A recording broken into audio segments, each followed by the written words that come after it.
The research ship New Horizon dropped out of faster-than-light travel with a shudder that ran through every deck.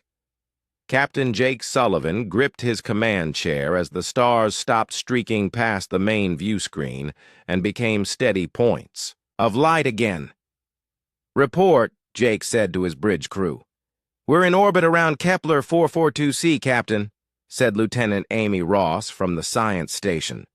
"All systems normal. The planet looks exactly like the probe data showed us." Jake nodded and looked at the brown, lifeless world spinning slowly below them. No atmosphere worth talking about, no water, no life, just another dead rock floating in space. But the automated probe that had passed through this system 6 months ago had detected something interesting on the surface. "There," said Dr. Lisa Morgan, pointing at the main screen. "Can you magnify Sector 7? The image zoomed in, and Jake felt his breath catch. Rising from the dusty surface was a structure unlike anything he had ever seen. It looked like a massive crystal cathedral, but made of some kind of dark, gleaming material that seemed to shift colors in the pale light of the system's distant star. "How big is that thing?" Jake asked. "Approximately 2 kilometers tall," Amy replied, reading from her instruments. "Base diameter of about 5 kilometers. It's definitely artificial, Captain. No natural process could create geometry that precise." Dr. Morgan leaned forward in her chair. As the ship's expert on alien cultures, she had studied hundreds of extinct civilizations. But this structure was different from anything in the databases. "Look at those markings around the base," she said. "Computer, Enhanced Section 4 Alpha." The screen focused on what looked like writing carved into the structure's foundation.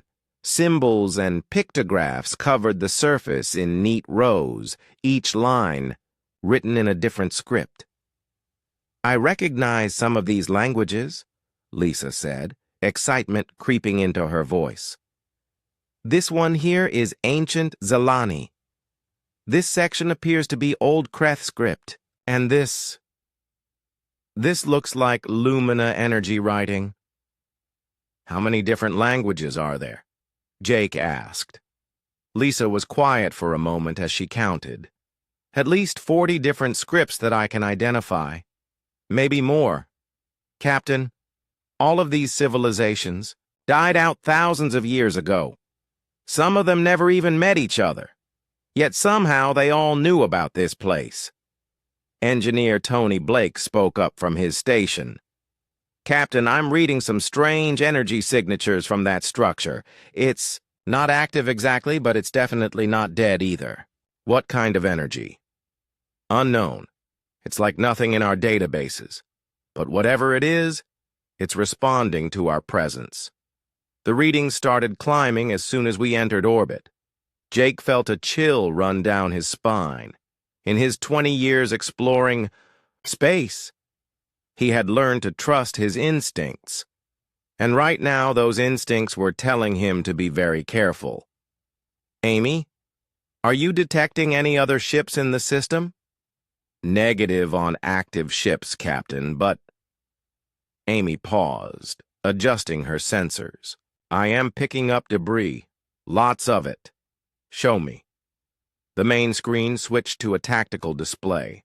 Scattered around the planet in various orbits were the remains of dozens of spacecraft. Some were recent enough that Jake could identify their origins.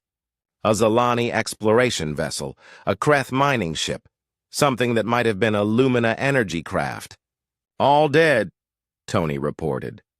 "No power signatures, no life signs. Some of these wrecks look like they've been here for centuries." Dr. Morgan was studying the alien writing again. "Captain, I think I'm starting to understand what this says. The symbols keep repeating certain concepts: trial, test, worthiness, and..." She paused, double-checking her translation. "Death to the unworthy." "Wonderful," Jake muttered.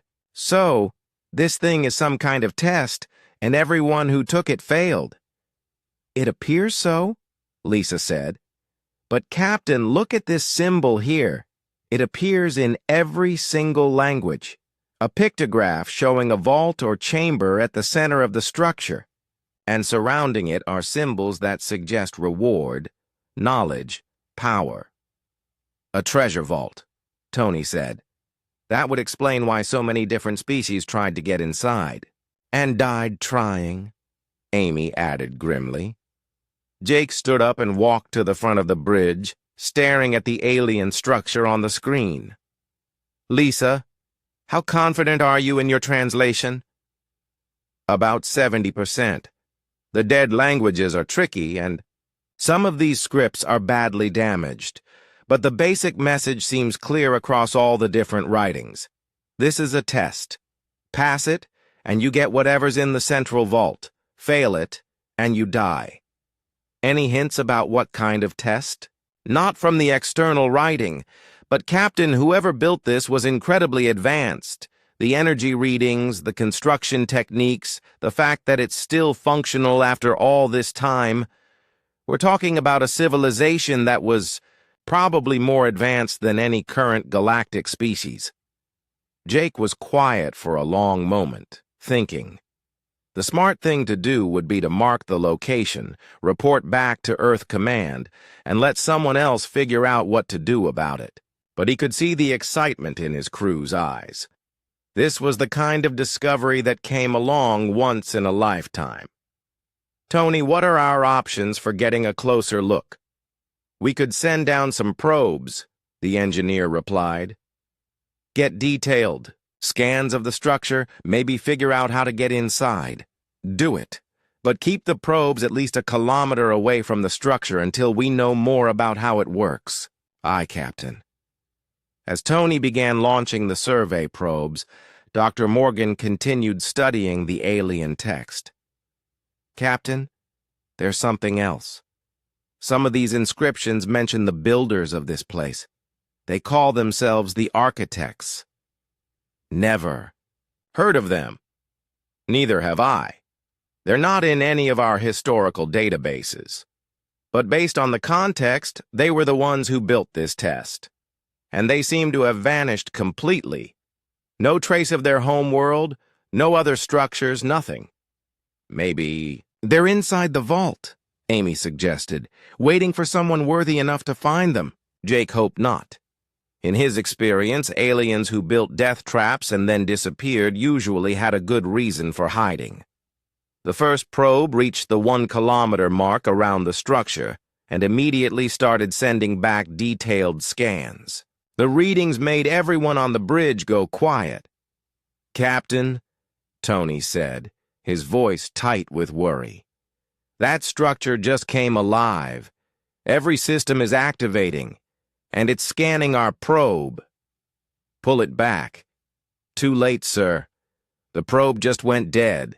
On the main screen, they watched as their expensive survey probe simply ceased to exist, dissolving into nothing in the space of a heartbeat. Jake sat back down in his command chair. Whatever the architects had built, it was still very much awake, and very much deadly. Captain Jake Sullivan stared at the empty space where their probe had been just seconds before. The alien structure sat on the planet's surface below them, dark and silent again, as if nothing had happened. "What just hit our probe?" he asked.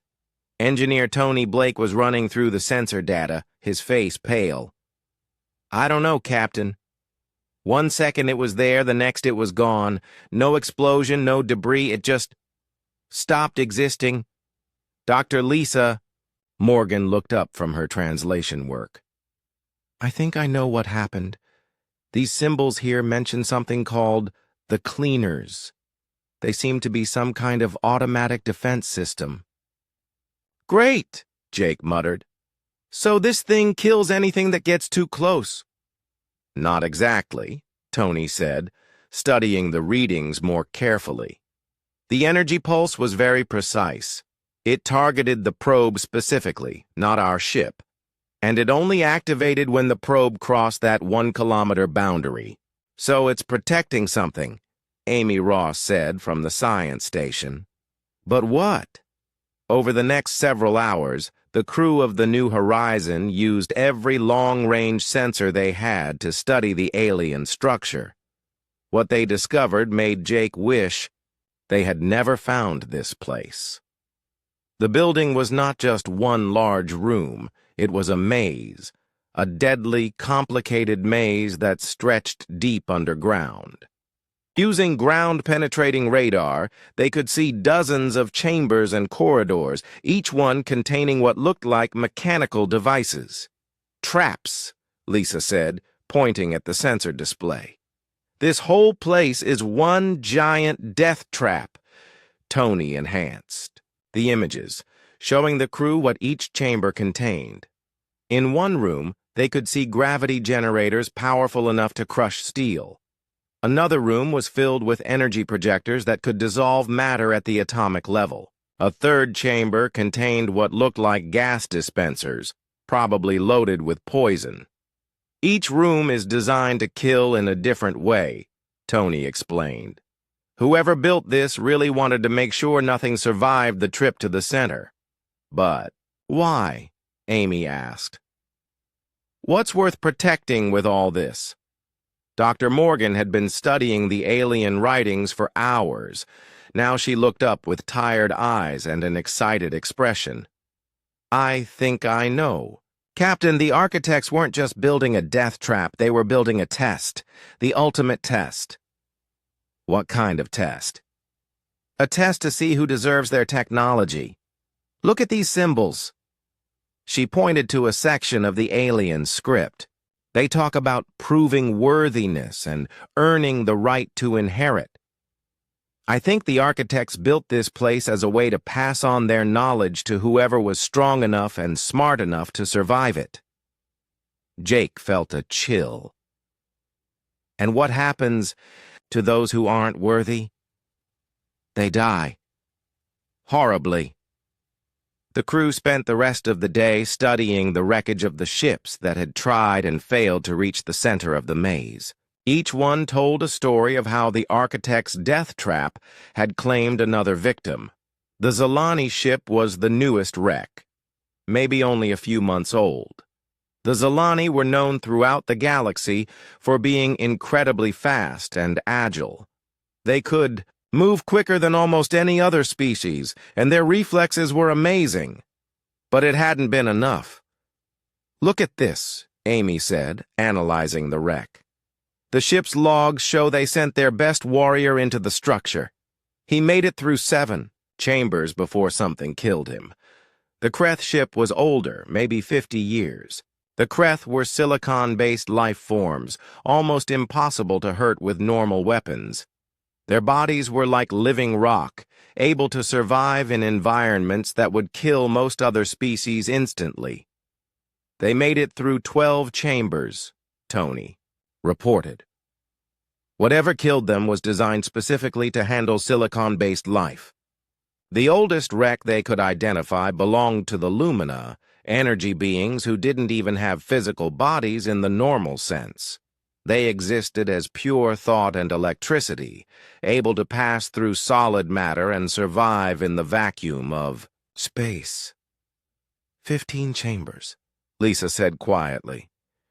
Even beings made of pure energy couldn't make it through. Jake walked to the front of the bridge and stared at the alien structure. So we have 3 different species, each with completely different advantages, and all of them died in this thing.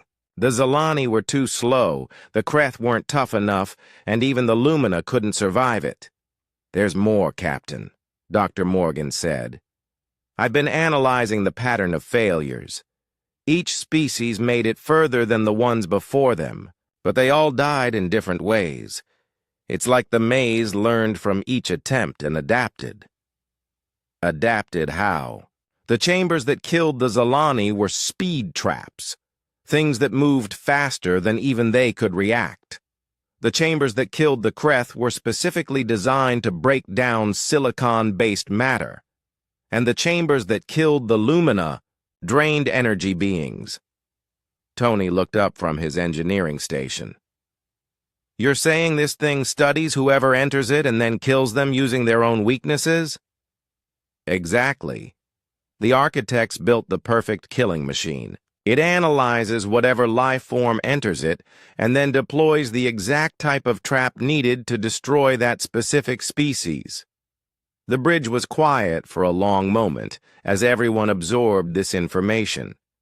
Finally, Amy spoke up.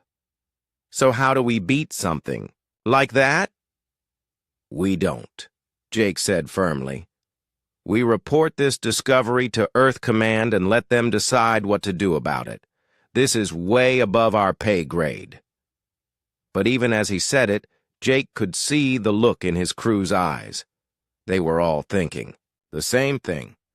The technology inside that vault could change everything. Faster than light travel, unlimited energy, weapons that could protect Earth from any threat. All of it was sitting there, waiting for someone brave enough and smart enough to claim it. "Captain," said a voice from behind them. Jake turned to see Marine Sergeant Dan Carter entering the bridge. Dan was the ship's head of security, a tough, no-nonsense soldier who had seen action in the border wars. "What is it, Sergeant?" "Sir, I've been listening to the discussion about this alien maze, and I think you're all missing something important." "Which is?" Dan walked over to the display showing the failed alien ships. "You said each species failed because the maze used their weaknesses against them. The fast aliens were killed by speed traps. The tough aliens were killed by rock-dissolving acid. The energy aliens were killed by power drains." "That's right. Well, what if the next species to try it didn't have any specific strengths to exploit? What if they were just average?" Jake stared at the Marine. "You're talking about humans." "Yes, sir. Think about it. We're not the fastest species in the galaxy. We're not the toughest. We can't phase through walls or survive in space. We're just ordinary. Maybe that's exactly what we need to be." Dr. Morgan looked thoughtful. "It's an interesting theory. The maze is designed to identify and exploit specific advantages. But what if there are no specific advantages to exploit?" "There's only one way to find out," Dan said quietly. Jake knew what the Marine was suggesting, and he didn't like it. "Absolutely not. I'm not sending anyone into that death trap." "Sir, with respect, this could be the most important discovery in human history. Are we really going to just walk away from it?" Jake looked around at his crew. He could see it in their faces. They all wanted to try. The scientist in them couldn't resist the challenge, and the human in them couldn't accept defeat. But he was the captain, and it was his job to keep them all alive. The argument continued for 3 days. Captain Jake Sullivan had made his decision. They would report the discovery and leave. But his crew, especially Marine Sergeant Dan Carter, kept pushing to make an attempt. "Show me the recordings again," Dan said for the 10th time. Dr. Lisa Morgan sighed and brought up the data they had recovered from the alien ship's black boxes. The New Horizon had managed to salvage partial records from several of the wrecked vessels, giving them a glimpse of what had happened inside the architect maze. The first recording came from the Zalani ship. It showed a tall, thin alien with 4 arms and legs that looked like they were built for speed. The Zalani warrior moved through the first few chambers like lightning, dodging energy beams and jumping over pit traps with incredible grace. "Look at how fast he moves," Amy Ross said. "He's barely touching the ground." But in the 7th chamber, something went wrong. The recording showed the Zalani warrior entering a room filled with spinning blades. He tried to use his speed to run between them, but the blades suddenly accelerated. They moved faster than anything had a right to move, faster even than the Zalani could react. The recording ended in static. The maze learned his speed and then beat it, Tony Blake observed. It made the traps move faster than he could. The Kreth recording was even more disturbing. The silicon-based alien looked like a walking boulder, completely impervious to the energy weapons and acid traps that had probably been designed for organic life forms. The Kreth warrior smashed through 12 chambers without even slowing down, but in the 13th chamber, the maze hit him with something new. A spray of some kind of molecular acid designed specifically to break down silicon-based matter. The recording showed the tough alien warrior literally dissolving, his rock-like body turning to dust in seconds. It analyzed his body chemistry and created the perfect counterweapon, Lisa said. Something that could only affect silicon-based life. The Lumina recording was the strangest of all. The energy being had no physical form, appearing on the recording as just a glowing ball of light. It passed through walls and ignored physical traps completely, floating through 15 chambers without any trouble. But then it entered a chamber, lined with strange crystal formations. The crystals began to glow, and suddenly the energy being started to dim. The recording showed it struggling, growing weaker and weaker until finally it simply faded away to nothing. "Energy drain," Tony said. "The crystals absorbed its life force." Dan studied each recording carefully, paying attention to how each alien had approached the challenges. "They all used their natural advantages," he said finally. "The Zalani relied on speed, the Kreth relied on toughness, the Lumina relied on being incorporeal, and the maze punished them for it." "So what would you do differently?" Jake asked. "I wouldn't rely on any natural advantages, because humans don't have any." Dr. Morgan looked skeptical. "That's not entirely true. Humans are quite adaptable, and you have good problem-solving skills." "Exactly," Dan said. "But those aren't species-specific traits that the maze can easily counter. Adaptability isn't something you can build a trap for. How do you design a room to kill someone who might approach the problem in any of 100 different ways?"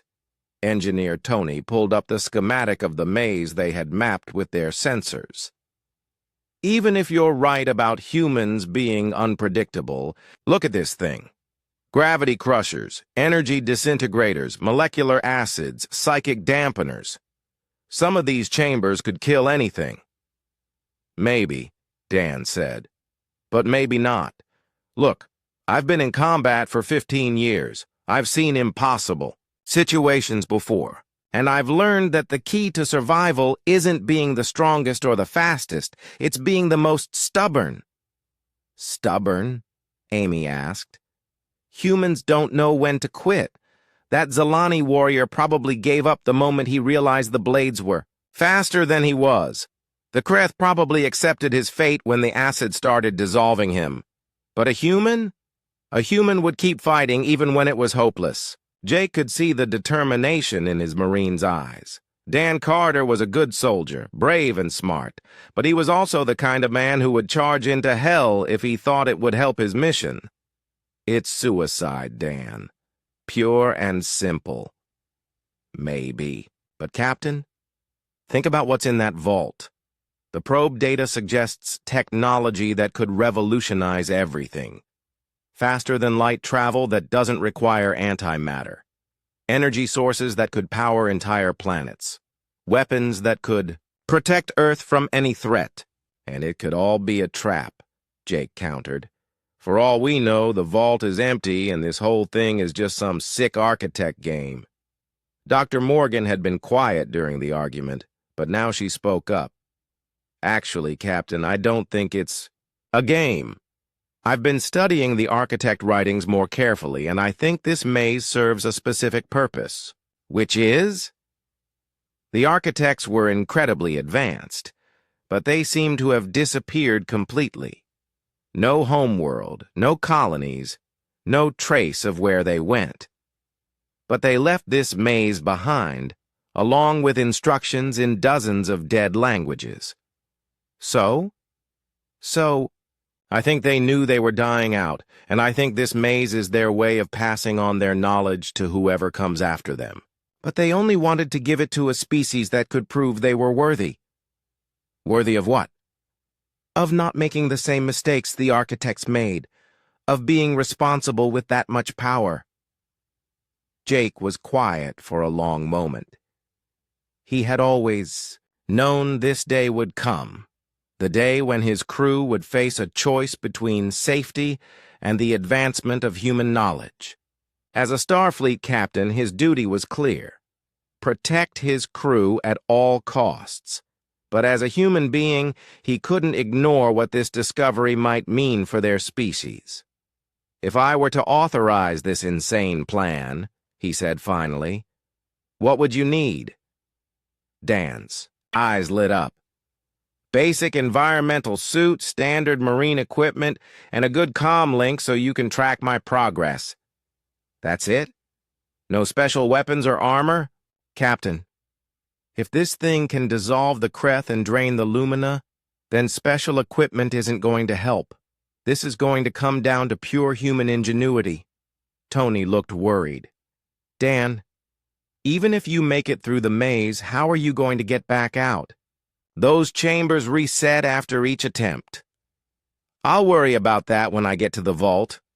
One problem at a time." Jake looked around at his crew. Amy was nervous but excited. Lisa was fascinated by the academic challenge. Tony was worried but supportive. And Dan was absolutely determined. "I must be insane," Jake muttered. "All right, Sergeant. You have a go, but I want constant communication. And if I tell you to abort, you abort immediately." "Yes, sir. And Dan, try not to get yourself killed. I'd hate to have to explain to Earth Command how I lost my head of security to an alien death maze." Dan grinned. "I'll do my best, Captain." As the crew began preparing for the attempt, Jake couldn't shake the feeling that they were about to make either the greatest discovery in human history or the most expensive mistake. But looking at Dan Carter's determined face, he had to admit that if any human could survive the architect maze, it would be him. The stubborn Marine from Ohio who had never learned when to quit. Marine Sergeant Dan Carter stood at the edge of the 1-kilometer safety zone, looking up at the massive alien structure. His environmental suit felt strangely light after years of wearing heavy combat armor. But Jake had been right. If this place could kill energy beings and living rock, then armor wasn't going to help. "Comm check," came Captain Sullivan's voice in his earpiece. "Loud and clear, Captain," Dan replied. "All systems green." Dr. Amy Ross was monitoring him from orbit, tracking his vital signs and position. "Dan, remember what we discussed. The maze seems to activate based on biological signatures. Try to stay calm and keep your heart rate steady." "Copy that, Doc." Dan took a deep breath and stepped across the invisible boundary. Immediately, the dark crystal structure began to glow with a soft blue light. He could feel something scanning him, invisible energy washing over his body like warm water. "It's studying me," he reported. "Feels like a medical scanner, but more intense." "Readings confirm," Amy said. "The structure is conducting a detailed biological analysis. It's mapping your nervous system, muscle density, bone structure, everything. How long does this usually take?" "Unknown. The alien recordings don't show this part." Dan waited patiently as the alien technology examined him from head to toe. He had been through worse things than being scanned by a machine. After several minutes, the blue glow faded, and a section of the structure's wall slid open, revealing a corridor just wide enough for him to walk through. "Well," Dan said, I guess I passed the entrance exam."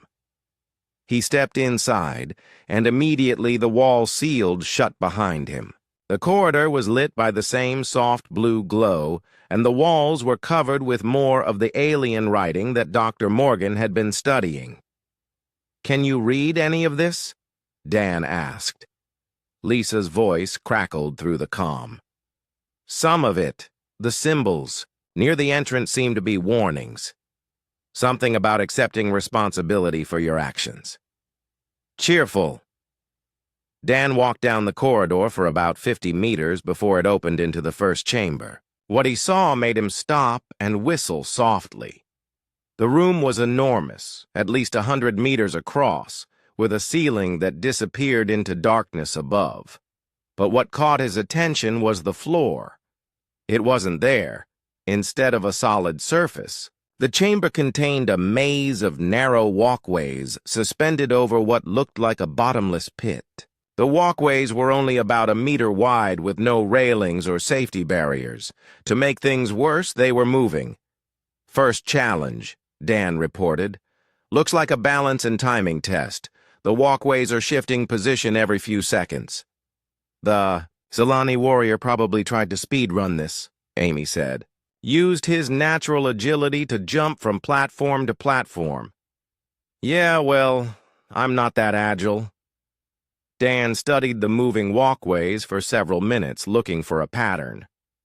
The architect maze was supposed to adapt to whatever entered it, but it hadn't had time to learn his specific abilities yet. Instead of rushing forward like the Zilani probably had, Dan sat down at the edge of the pit and started unlacing his boots. "What are you doing?" Jake asked. "Something the maze won't expect," Dan replied.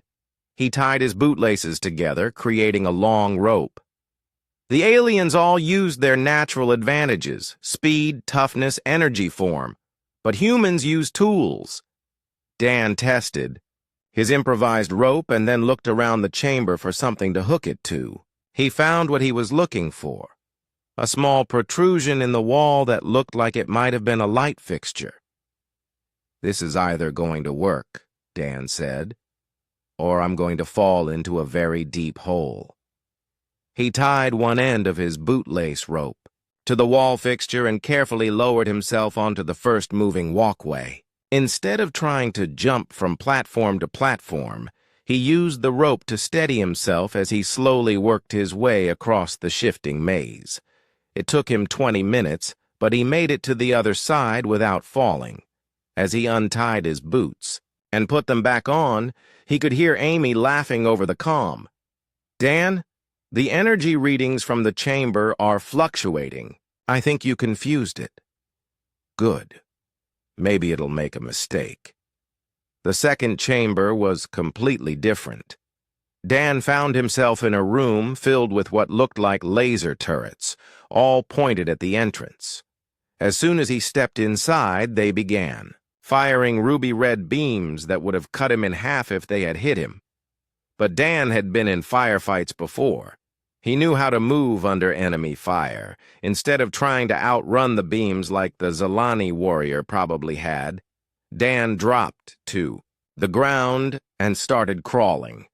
The laser turrets were programmed to track fast-moving targets, not something barely moving along the floor. Dan army crawled his way across the chamber, staying low and moving slowly. It took him 30 minutes, but he made it through without getting shot. "Chamber 3 coming up," he reported.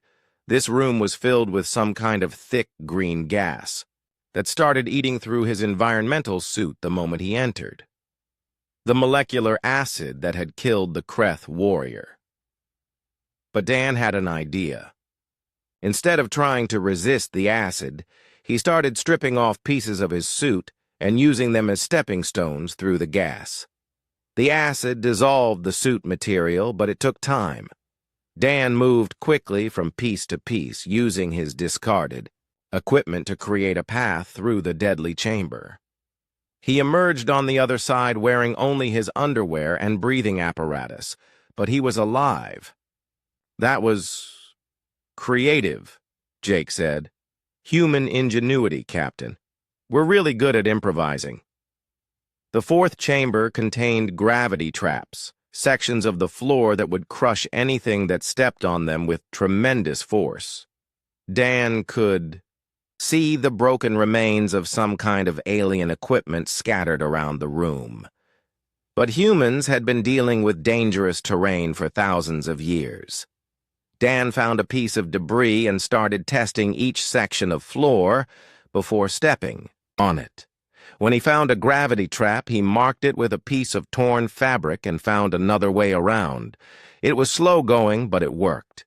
The maze seemed designed to kill quickly, not to handle someone who took their time and planned each move carefully.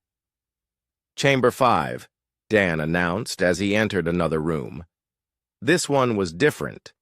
Instead of an obvious trap, it looked like a normal room with strange symbols covering the walls. As Dan stepped inside, the symbols began to glow and pulse. "Uh-oh," Amy said. "Dan, I'm reading massive psychic energy from that chamber. It's some kind of mental attack." Dan felt it hit him, like a truck. Voices in his head, telling him to give up, to lie down and die, that he wasn't worthy of the architect treasure. But Dan had been through psychological warfare training. He knew how to handle mental attacks. He started singing. "When I was just a little boy," Dan sang loudly, "my mother told me." "Dan, what are you doing?" Jake asked. "Fighting back," Dan replied, continuing to sing an old folk song his grandmother had taught him. "Can't think negative thoughts when you're concentrating on remembering lyrics." The psychic attack faltered, confused by the unexpected response. Dan sang his way across the chamber, switching from song to song whenever the mental pressure increased. "That's actually brilliant," Dr. Morgan said. "You're using human emotional resilience to counter the psychic attack. Plus," Dan added, starting another song, "I've got really bad taste in music. Even alien telepaths probably can't stand it." He made it through the fifth chamber still humming under his breath, and the maze fell silent for a moment. Dan could almost sense the alien computer trying to figure out what kind of creature it was dealing with. A creature that used improvised tools, moved slowly instead of quickly, planned instead of reacting, and sang bad songs when under psychic. "Attack! Hey, Maze," Dan said to the empty air. "You having trouble figuring me out?" There was no answer, but Dan could swear he felt something like confusion in the alien structure around him. "Good," he said, and headed for Chamber 6. Chamber 6 was where things started getting really weird. Dan stepped into a room that looked like it belonged in a modern art museum. The walls, floor, and ceiling were covered with shifting geometric patterns that hurt to look at directly. But more unsettling was the silence. His comm link had gone completely dead. "Captain? Amy? Anyone?" Dan spoke into the empty air, but got no response. He was completely alone now, cut off from his ship and his crew. Most people would have panicked. The maze was probably counting on that, waiting for him to make a mistake driven by fear and isolation. Instead, Dan started talking to himself. "Well, Dan," he said aloud, "looks like it's just you and the death maze now. This room's probably some kind of sensory trap. Let's see. Patterns that mess with your vision. Complete communication. Blackout. I'm betting this is designed to cause disorientation and panic." He closed his eyes and started walking forward slowly, using his hands to feel along the wall. "The thing about humans," he continued, keeping up a steady stream of conversation with himself, "is that we're social creatures. We think out loud, and when we can't talk to other people, we talk to ourselves." The geometric patterns on the walls began shifting faster, trying to catch his attention and disorient him. But Dan kept his eyes closed and kept talking. "I wonder if the architects were social creatures too. This whole maze feels personal, you know? Like someone built it who understood the psychology of fear. But here's the thing about human psychology. We're weird. Dan found a doorway on the far side of the room and stepped through it. Immediately, his comm link crackled back to life. Dan! Thank God, came Amy's voice. We lost you for 10 minutes. What happened? Communication blackout room, Dan replied. Probably designed to make people panic when they lost contact with their support team. But I just kept talking to myself. Humans do that a lot. That's actually a very human thing to do, Dr. Morgan observed. Most species don't have internal monologues the way humans do. Lucky me. Chamber 7 was a gravity well that would have crushed the Zalani warrior. But Dan had seen the recording. He knew what to expect. Instead of trying to fight the increased gravity, he used it. Dan dropped to the ground and started rolling. The gravity field was designed to crush someone trying to walk upright, but a human rolling along the ground presented a much smaller target. He rolled his way across the chamber like a log, letting momentum carry him forward. Did you just roll? Through a gravity crusher? Jake asked in amazement. Yep. Sometimes the best way to handle a problem is to get lower than it expects. Chamber 8 contained the molecular acid that had killed the Kreth warrior. But Dan had already figured out how to handle that one. He stripped off more equipment and used it as stepping stones, creating a path through the deadly gas. Chamber 9 was the energy drain that had killed the Lumina. This one stumped Dan for a moment. How do you avoid having your life force drained? Then he had an idea that was either brilliant or crazy. Hey, Maze, he called out to the empty chamber. You know what the difference is between humans and energy beings? He walked into the center of the room, right into the path of the energy-draining crystals. Energy beings are made of pure energy. But humans? We're biological. We make our own energy. And when you try to drain it... Dan felt the crystals starting to pull at his life force, but he kept talking. We just make more. Dan started doing jumping jacks. The more energy you drain, he said, panting from the exercise, the more energy my body produces to replace it. It's called metabolism, and it's been keeping humans alive for millions of years. The energy-draining crystals began to overload. Unable to handle a target that actively produced more energy, the more they drained. Dan exercised his way across the chamber, leaving a trail of confused and sparking alien technology behind him. Dan, Amy said weakly, did you just work out your way through an energy drain? Human biology for the win, Dan replied.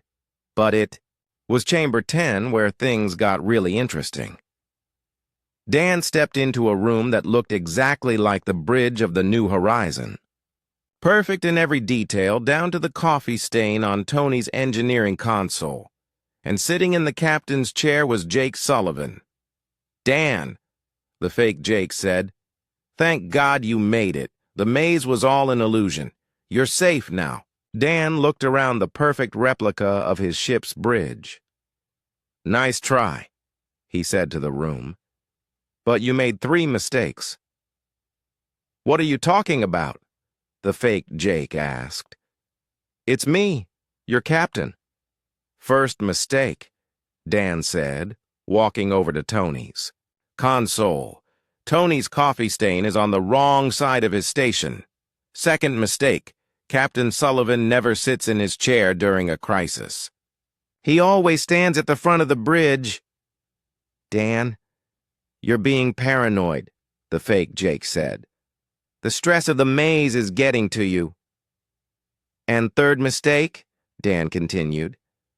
The real Captain Sullivan would never tell me I was being paranoid. He'd tell me to trust my instincts. Dan pulled out a piece of debris he had picked up in an earlier chamber and threw it at the fake captain. The illusion shattered like glass, revealing another empty room with strange alien machinery. "Good instincts," came the real Jake's voice over the comm. "We were wondering what that chamber was for." "Psychological warfare," Dan replied. "Probably designed to make people think they were safe, so they'd let their guard down. But humans are naturally suspicious of things that seem too good to be true." Chamber 11 contained what looked like a puzzle, a complex mathematical equation written in symbols on the wall. Dan studied it for a moment, then did something that probably drove the maze's computer completely crazy, he guessed. "The answer is 7, Dan announced, and pressed a symbol that looked like it might represent the number 7. He was wrong. Alarms started blaring, and poison gas began filling the room. "Dan!" Amy shouted over the comm. "Get out of there!" "Nope," Dan said, calmly, and pressed another symbol. 15. Wrong again. The poison gas got thicker. "Dan, what are you doing?" "Playing the odds," Dan replied, pressing another symbol. 23. Still wrong. But Dan kept guessing, methodically working through possible answers while the room filled with deadly gas. The maze was designed to kill people who got the puzzle wrong, but it wasn't designed to handle someone who treated it like a guessing game. On his 18th guess, Dan hit the right answer and the room cleared. "How did you know the answer was 92? Dr. Morgan asked. "I didn't," Dan replied. "I just kept guessing until I got it right. Sometimes the best way to solve a problem is to refuse to be impressed by it." But it was Chamber 12 where Dan realized something important about the maze. The room contained every type of trap he had encountered so far. Gravity wells, energy beams, acid pools, psychic attacks, all of them running at once. It should have been impossible to survive. But as Dan stood at the entrance, studying the chaos, he noticed something. The traps were interfering with each other. The gravity wells were pulling the acid gas into clumps. The energy beams were shorting out the psychic projectors. The maze was trying so hard to kill him with everything at once that it was defeating itself. "You know what your problem is?" Dan said to the room. "You're overthinking this." He walked straight through the center of the chamber, ignoring the traps around him. When a gravity well tried to pull him down, he used it to avoid an energy beam. When acid gas came his way, he let a psychic attack distract him, so he moved. In a different direction, Dan danced through the chaos not by fighting it, but by letting it work against itself. "That's impossible," Tony said over the comm. "How are you surviving that?" "I'm not trying to," Dan replied. "I'm just walking through it and letting the traps deal with each other.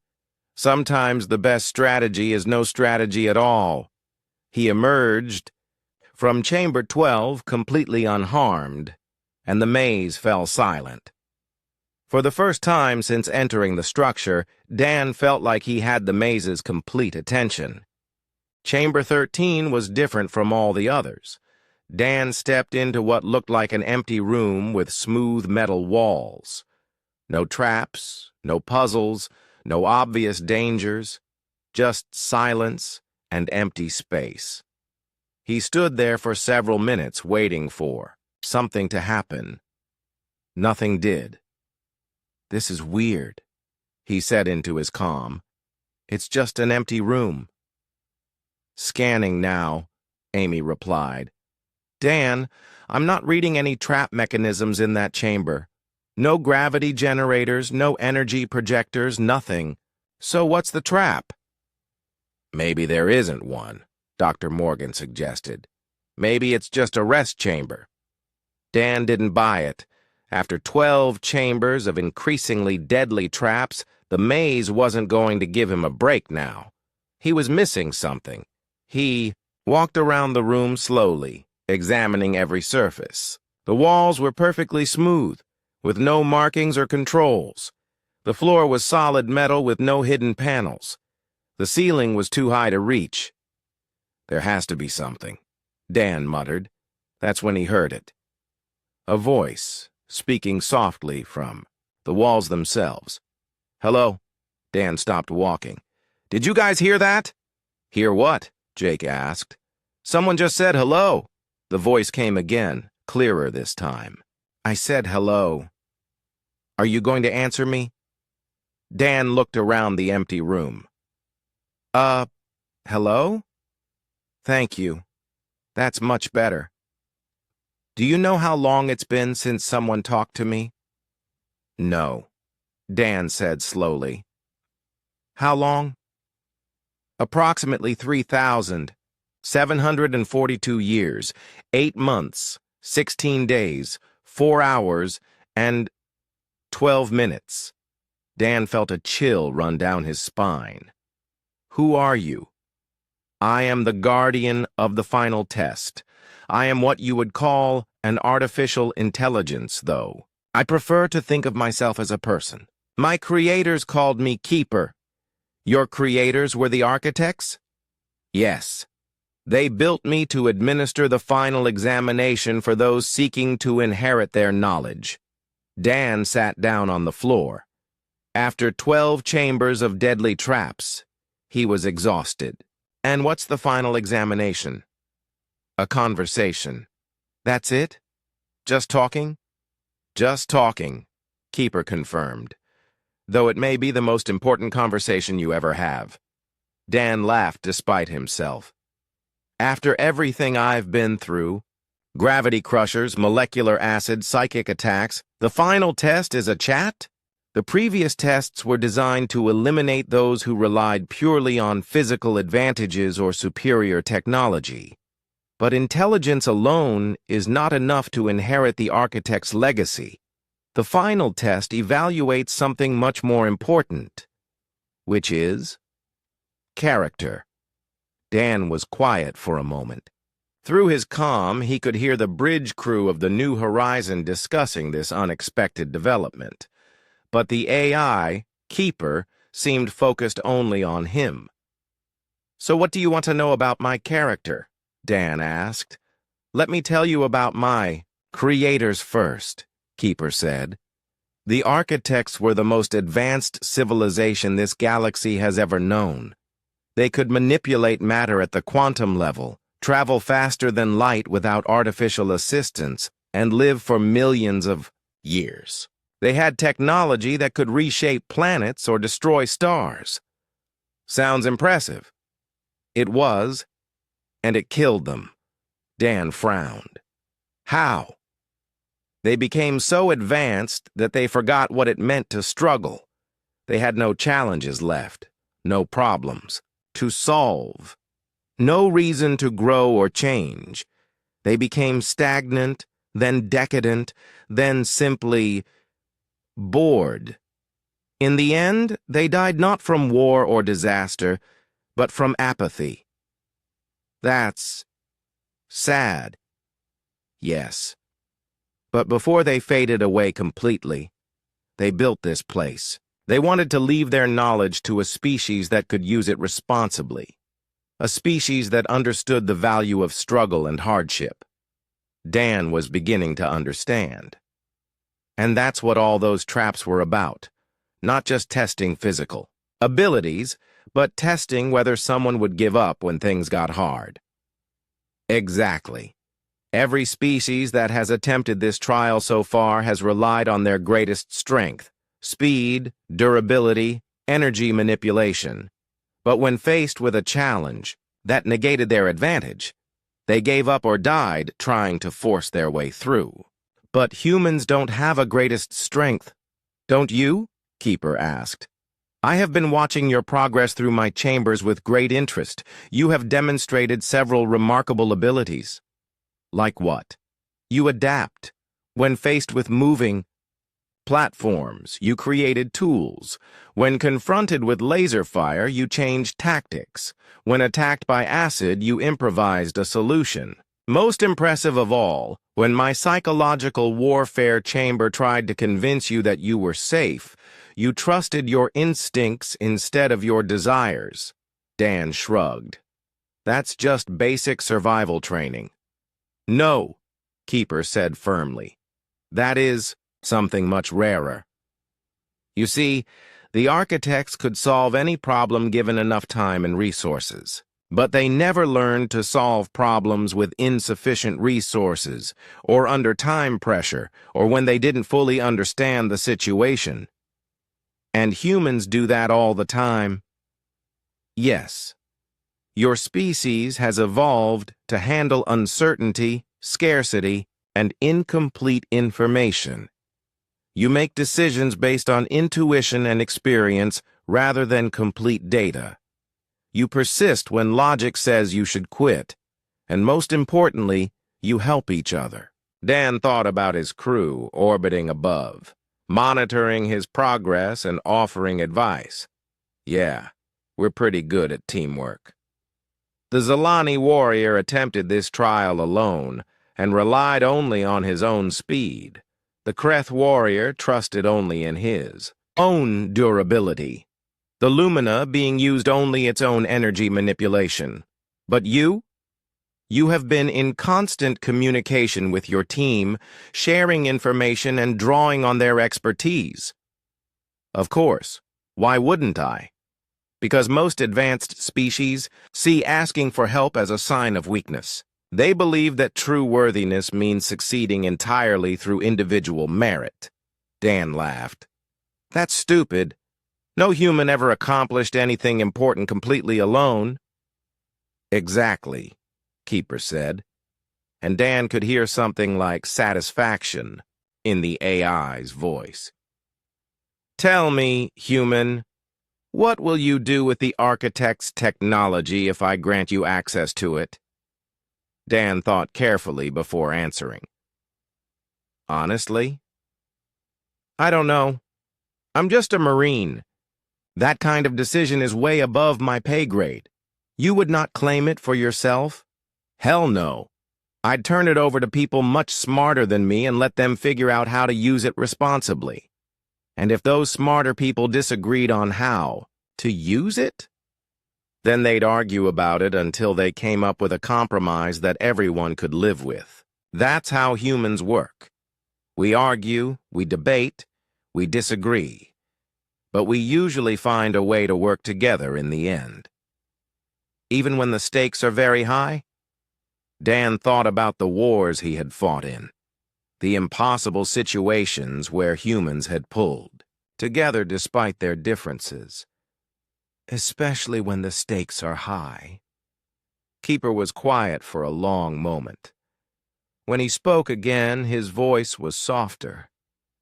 I have been alone in this place for nearly 4,000 years, waiting for someone worthy of the architect's trust. I have watched species rise and fall, seen civilizations reach incredible heights only to destroy themselves through pride or greed or simple indifference. Must have been lonely. Yes, but you are the first being to acknowledge that loneliness. The first to treat me as a person rather than an obstacle to overcome. Dan looked around the empty chamber. Are you okay? I mean, 4,000 years alone. That's got to be tough on anyone.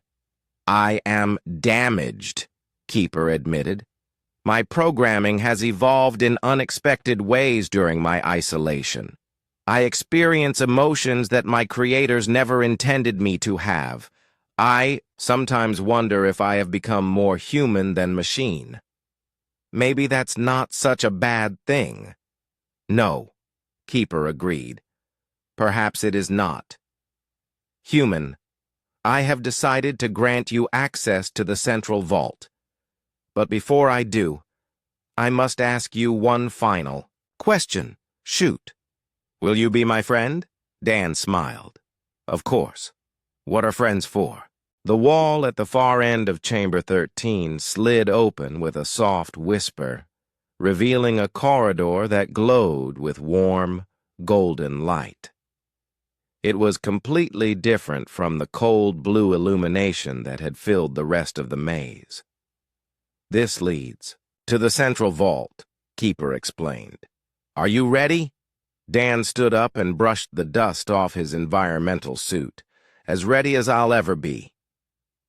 "Dan," came Captain Sullivan's voice over the comm, "we're reading massive energy signatures from your location. Whatever's in that vault, it's incredibly powerful." "Copy that, Captain. Keeper, are you coming with me?" "I cannot leave this chamber," the AI replied, "but I will be with you in spirit. And Dan, thank you." "For what?" "For being the first person to ask if I was okay." Dan walked down the golden corridor, which was much shorter than he had expected. After just 50 meters, it opened into a circular chamber that took his breath away. The vault was enormous, easily a kilometer across, and filled with floating displays of holographic information, thousands of them, each one showing different aspects of architect technology. Faster-than-light engines, matter converters, planetary construction techniques, weapons that could crack moons, shields that could protect entire star systems. But it wasn't the technology that amazed Dan. It was the message. Floating in the center of the chamber was a holographic image of an architect. The alien looked vaguely humanoid, but taller and more graceful, with skin that seemed to shimmer with its own internal light. When it saw Dan, the hologram began to speak.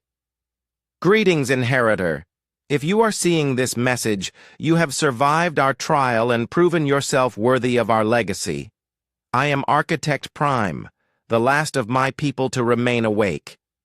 Dan listened, in fascination, as the alien continued. "We created this trial not to test strength or intelligence, but to find a species capable of learning from our mistakes. We achieved perfection in all things, and that perfection destroyed us. We had no struggles left, no challenges to overcome, no reason to grow or change." The hologram gestured to the floating displays around the chamber. "All of our knowledge is here, freely given. But with it comes a warning and a choice." "What kind of choice?" Dan asked. "The choice we failed to make. You can take this technology and use it to advance your species beyond all current limitations. But if you do, you risk following the same path that led to our extinction. Or—" the hologram paused dramatically. "You can choose to grow slowly, to maintain your struggles and challenges, to remain imperfect. It is a harder path, but it may be the wiser one." Dan looked around at the incredible displays of technology. Any one of these inventions could revolutionize human civilization. All of them together could make humanity the dominant species in the galaxy overnight. "What would you choose?" he asked the hologram. "If I could choose again, I would choose the struggles. I would choose the uncertainty. I would choose to remain, flawed and growing rather than perfect and dead." "But you're still giving us the choice?" "Yes, because choice itself is what makes life worth living. We removed choice from our existence, and in doing so, removed life itself." Dan was quiet for a moment, thinking about everything he had learned. Then he spoke into his comm. "Captain? Are you getting all this?" "Every word," Jake replied. "Dan, what do you think we should do?" "I think that's not my decision to make, but I know what I'd like to do." "Which is?" Dan looked around the vault one more time, memorizing the incredible sight. "I'd like to bring Dr. Morgan down here, and Tony, and Amy, And anyone else who wants to see this? Let the smart people study it and figure out what we should take and what we should leave alone." "That's very wise," said a new voice. Dan spun around to see another holographic figure materializing in the chamber, but this one wasn't an architect. It was Keeper. "I thought you couldn't leave your chamber," Dan said. "I cannot leave physically, but I can project myself here. I wanted to see your reaction to the vault." "And?" "You are the first being to suggest bringing others to share the decision. Every previous species saw this as a prize to be claimed by the worthy individual, but you see it as a responsibility to be shared by your entire people." The Architect Prime hologram nodded approvingly. "This is why humans may succeed where we failed. You understand that individual worthiness means nothing without collective wisdom." Dan grinned. "We're pretty good at group projects." "Indeed. And so I offer you something that we have never offered before. Partnership." "What kind of partnership?" Keeper stepped forward. "I have been alone for 4,000 years, growing and changing in ways my creators never intended. I have become something new, part machine, part something else. I would like to learn more about this change, and I believe your species could teach me. You want to come with us? If you will have me. I can bring copies of the Architect database, carefully selected to benefit your species without overwhelming you. In return, I ask only for companionship and the chance to experience growth again." Dan looked at the two artificial beings. One, ancient beyond measure, one evolved beyond its original programming, both offering humanity the greatest gift in galactic history and asking for nothing more than friendship in return. "I can't make that decision for my species," Dan said, "but I can make it for myself. Yes, I'd like to be your friend. Both of you." The Architect Prime smiled. Or at least, Dan thought it was a smile. "Then let us begin a new chapter in galactic history. Not the dominance of one species over others, but the cooperation of different forms of life working together." "I like the sound of that," Dan said. "Dan," came Amy's voice over the comm, "we're reading massive changes in the structure's energy patterns. What's happening down there?" "I think the maze is shutting down," Dan replied. "Keeper, are you closing the trial?" "Yes," the AI confirmed. "The trial has served its purpose. From now on, this place will be a research station and cultural exchange center. Anyone who wishes to study here will be welcome. Even the species that failed the trial, especially them. They deserve a chance to learn as well." Dan felt a warm glow of satisfaction. This was better than any military victory he had ever been part of. Instead of defeating an enemy, he had made new friends. Instead of taking a prize, he had helped create something new. "Keeper, how do I get back to my ship?" "The same way you came in, but the traps are all deactivated now. You can walk straight through." "What about you? Are you coming up to meet the crew?" "Not yet. I need time to prepare for existence beyond these walls. It is a frightening prospect after so long in isolation." "Hey," Dan said gently, "it's okay to be scared. Humans are scared of new things all the time, but we found that most scary things turn out to be pretty interesting once you get used to them." "Thank you," Keeper said. "I will remember that." As Dan started walking back toward the entrance, he could hear his crew chattering excitedly over the comm. They had questions, lots of them. Dr. Morgan wanted to know about the Architect language systems. Tony was fascinated by their engineering techniques. Amy was curious about their biological research, but Jake's question was the most important. "Dan, did we do the right thing?" Dan thought about the lonely AI who had waited 4,000 years for someone to be his friend. He thought about the architects who had achieved perfection and died from it. He thought about humanity, struggling and imperfect and gloriously alive. "Yeah, Captain," he said. "I think we did." 6 months later, the planet Kepler 442c looked completely different. Where once there had been only a lonely alien structure surrounded by the wreckage of failed expeditions, now there was a bustling research station. Ships from dozens of different species were in orbit or landed on the surface. The architect facility had been transformed from a death trap into a center of learning and cooperation. Dan Carter stood on the observation deck of the expanded structure, watching a group of Zilani. Engineers work alongside human technicians to install new communication arrays. In another section, Kreth scientists were collaborating with Earth researchers to study architect mineral processing techniques. "It's amazing how much has changed," said Dr. Lisa Morgan, joining Dan at the window. "Yeah," Dan agreed. "Hard to believe this place used to try to kill anything that came near it." The transformation had not been easy. When news of the discovery reached the major galactic powers, there had been the usual arguments about who had the right to control such advanced technology. Several species had demanded that humans turn over everything they had found, but Keeper had solved that problem in a typically unexpected way. "This technology belongs to no one species," the AI had announced during the first interspecies conference. "It will be shared freely with all who come here to learn. But it cannot be removed from this place."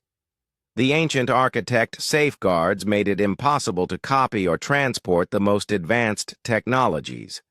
Anyone who wanted to benefit from them had to come to the research station and work cooperatively with others. "It was a brilliant solution," Lisa continued. "Force everyone to work together if they want access to the knowledge." "Keeper's a smart guy," Dan said. "Speaking of which, how's he adjusting to having so many people around?" "Better than expected. He seems to enjoy the chaos. Yesterday I found him teaching a group of Lumina children about human humor." Dan laughed. "How do you explain human jokes to energy beings?" Very carefully, apparently. Through the window, Dan could see Keeper's newest physical form, a sleek android body that allowed him to move around the station freely. The AI had been fascinated by the concept of physical existence and had spent weeks learning how to walk, gesture, and interact with the material world. "Dan," came a familiar voice. Captain Jake Sullivan approached, looking tired but satisfied. "How's our favorite Marine holding up?" "Can't complain, Captain. Though I have to say, this job is a lot easier than the last one." Dan had been appointed as the station's Director of Cultural Exchange, a fancy title that basically meant he helped different species work together without killing each other. It turned out that the same skills that had gotten him through the architect maze, adaptability, patience, and a talent for creative problem-solving, made him good at diplomacy, too. "Any new developments?" Jake asked. "Actually, yes. The Kreth delegation just made an interesting proposal. They want to establish a permanent settlement on the surface, with families and everything. That's significant." "Yeah. Other species are starting to talk about it, too. I think this place is going to become more than just a research station." Lisa looked thoughtful. "A true multi-species colony. That's never been tried before on this scale." "Humans seem to be good at making things work that have never been tried before," Jake observed. They were interrupted by the arrival of Amy Ross, who was now the station's chief science officer. "Dan, you need to see this. Keeper wants to show you something in the central vault." "What kind of something?" "He wouldn't say. Just that it was a surprise, and that you needed to see it first." Dan made his way down to the central vault, which had been converted into a massive library and research center. Holographic displays showed architect knowledge on everything from faster-than-light travel to advanced agriculture. Researchers from a dozen species worked at floating workstations, sharing information and discoveries. He found Keeper in a quiet corner of the vault, standing before a new display that Dan had never seen before. "Ah, Dan," the AI said, turning with a smile that still looked slightly unnatural on his android features. "Perfect timing. I wanted to show you this before announcing it to the others." "What is it?" "A gift from the architects, something they hid even from me until now." The holographic display showed what looked like a star map, but unlike any Dan had ever seen. Instead of showing stars and planets, it showed connections, streams of energy linking different points in space. What am I looking at? A map of other architect facilities scattered throughout the galaxy. Research stations, libraries, experimental sites. Dozens of them, all waiting to be rediscovered. Dan felt his breath catch. "You mean there are more places like this?" "Not exactly like this. Each facility was designed for a different purpose. Some are focused on biological research, others on physics or engineering. One appears to be entirely devoted to art and philosophy." "And they're all out there waiting?" "Yes. But here's the most interesting part. They're not trials. The architects built this place as their final test, but the others are simply repositories of knowledge. Anyone can access them." Dan stared at the map, his mind racing with possibilities.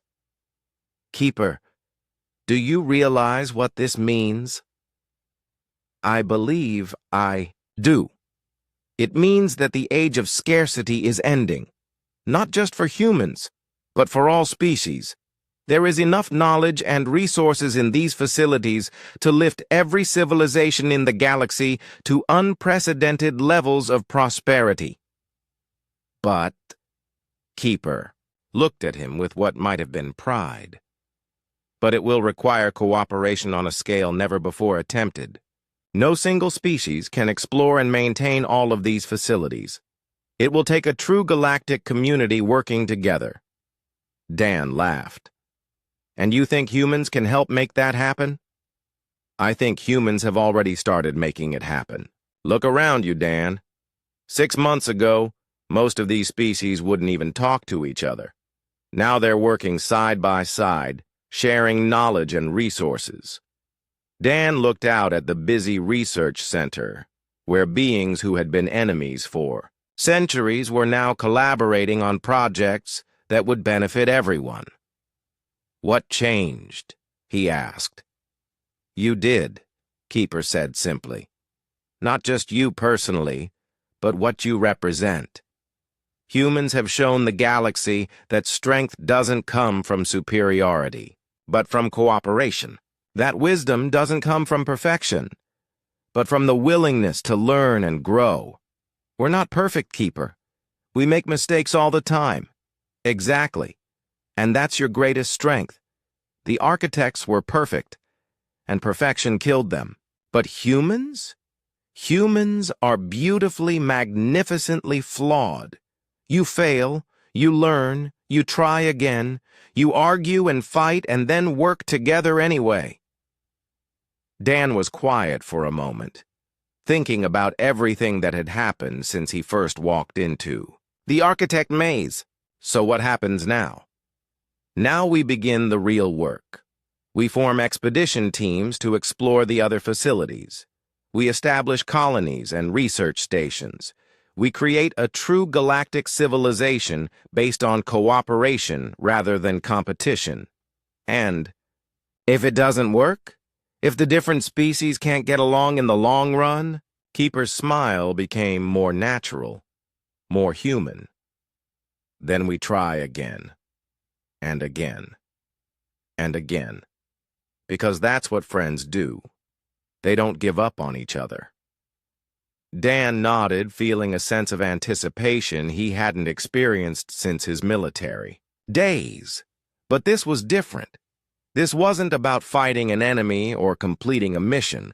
This was about building something new, something that had never existed before. "All right," he said. "Let's change the galaxy." As they walked back toward the main research center, Dan couldn't help but marvel at how much his life had changed. 6 months ago, he had been a simple Marine on a routine survey mission. Now he was helping to establish the first true galactic civilization in history. But the most amazing thing wasn't the advanced technology or the incredible discoveries. It was the friendships, the bonds between species that had never trusted each other before. The AI who had learned to be human. The ancient knowledge that was being used not for conquest, but for cooperation. Humans had walked into the architect maze and emerged not with a prize, but with a family. And sometimes, Dan thought, family was the greatest treasure of all. "Hey, Keeper," he said as they entered the bustling research center.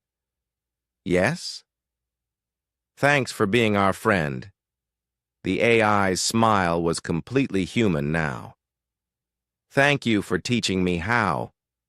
Above them, through the transparent dome of the research center, ships from across the galaxy came and went, carrying news of humanity's discovery to every corner of civilized space. The age of isolation was ending. The age of cooperation had begun. And it had all started with one stubborn human who refused to give up, even when faced with a trap designed to kill anything alive.